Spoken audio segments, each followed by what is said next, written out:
Hi guys. Okay, so today we're here to talk about shapes of data distributions. So there's three basic categories that they fall into. Skewed left, which is negatively skewed, normal distribution, which is symmetrical, and skewed right or positively skewed. Now, what do those mean?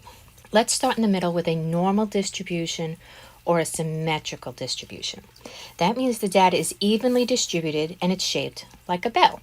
And if you look at this histogram, you can kind of see it's symmetrical around the middle and it's shaped like a bell.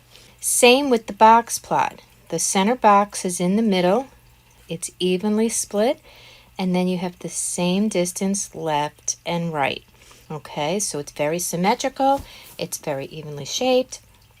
That is a symmetrical or a normal, often called a normal distribution when they have a couple other characteristics. It also turns out when you have this symmetrical distribution, your mean is going to be the same as your median. And by the way, it's also the same as the mode. So that highest peak right here in the middle, that represents your mean, your median, and your mode. And it's your mode because it's your highest, it has the highest frequency. Now let's look at some of the skewed ones. So if we're skewed left or negatively skewed, that means the data is not evenly distributed and it has a tail on the left. So if you look at this data, the peak is way on the right and there's all this flat area on the left. That's what we mean by having this is your tail part over here on the left. This low part, there's this long extra part on the left-hand side. And if you look at the box and whisker plot, again, this left-sided whisker is much longer than the right-sided whisker. Now, your mode is over here in the center at the highest bar, and you can see that that's definitely off-centered, but it's centered, it's off to the right. So when you're skewed left, the mode is to the right. So watch out for that the skew is where the tail is, okay? So you're looking for the tail on your little critter here, all right? Now, also something to realize when you're looking at these is that your median, and I'm going to come down here for a minute, your median is closer to the peak than your mean is, which means when you're skewed to the left, which is this one here, this is left skewed, your median is closer to the peak and your mean is further away from the peak, okay? That means that your median is greater than your mean.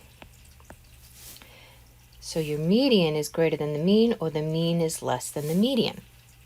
Okay, that's important to know also. Now let's look when we are skewed right or positively skewed. Now again, the data is not evenly distributed, so it's not all symmetrical. And this time the tail is on the right.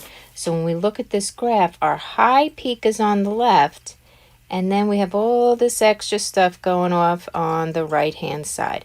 And that is our tail over here. So our tail is on the right, and if you look at the box and whisker plot, tail is on the right over here. It's longer. This whisker is longer on the right. And again, if we come down to this graph down here, remember this one on the left here, this is right skewed. The median is closer to the peak.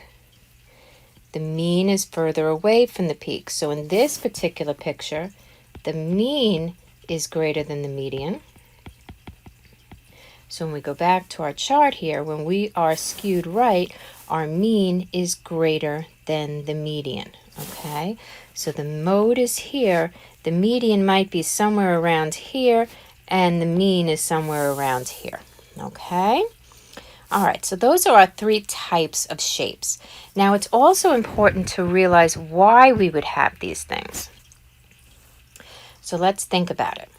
Data may be skewed due to outliers. Those are points that don't fit the pattern of everything else. Like there's one, all your test grades are between 70 and 100, and then you have one kid who got a 26. That 26 is an outlier, doesn't fit with the rest of the group, okay? Or you just have a non-symmetrical distribution, which is what we were just looking at, the skewed left or the skewed right. And when the data is skewed, the mean is not always the best measure of central tendency. Because if you look, the mean is not the center here. And when you look here, the mean is not the center. Okay? What's closer to the center is the median.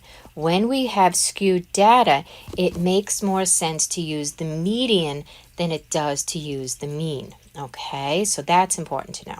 Let's try to determine the type of distribution and which measure of center is greater, the mean or the median. Okay, so I'm going to keep this down here a little bit. Let's take a look at this. This has our peak higher on the left, and then we have these low pieces over here on the right. This gives me a tail over here on the right, which means this is right skewed. And like we saw before, if we're right skewed, then the mean is greater than our median, because our measures of center would be the mean and the median. Okay, now let's look at the second one. So here on the left, we're starting out low, and then we have our peak way over here on the right. So this time our peak is on the right and our tail is over here on the left. So if our tail is on the left, then we are left skewed. And again, if we're left skewed, okay, the median is closer to the center and the mean is off to the left. So our median is greater than the mean. Okay, there's one more here. Now this one, this is not a normal curve, but it definitely has symmetry going on here. So this is symmetrical. Okay, and if it's symmetrical, we know that the mean and the median are the same. So our measures of center are the same. Now there is one more thing that I want to cover with you, and that's which measure of center and spread should we use. Okay, now if it's a normal distribution or a symmetrical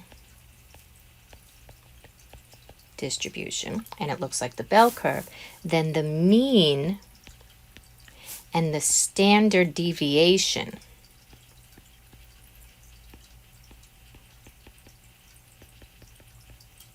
are used. So the mean would be our measure of center,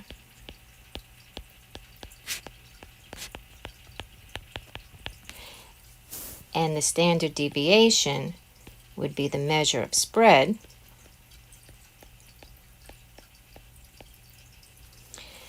If the data is skewed left or right, so a left skewed or a right skewed, or there's outliers, then we say that the median and the interquartile range, or the IQR, are used. So the median is your measure of center that's best, and your IQR, remember, is a measure of spread. So now let's go back to those three examples and decide which measure of center is best, mean or median, and we might as well figure out which measure of spread is best as well. So here we go. If it's right skewed, we're going to use the median to measure center,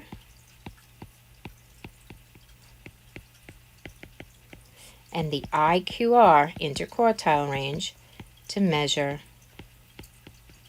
the spread. Good. When it's left skewed, we're going to do the same thing. Median and IQR. Okay, so if we have a symmetrical curve, then our best measure of center is the mean. So the mean is the best measure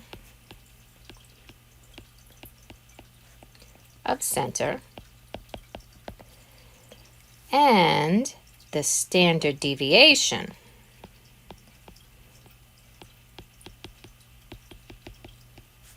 to measure the spread.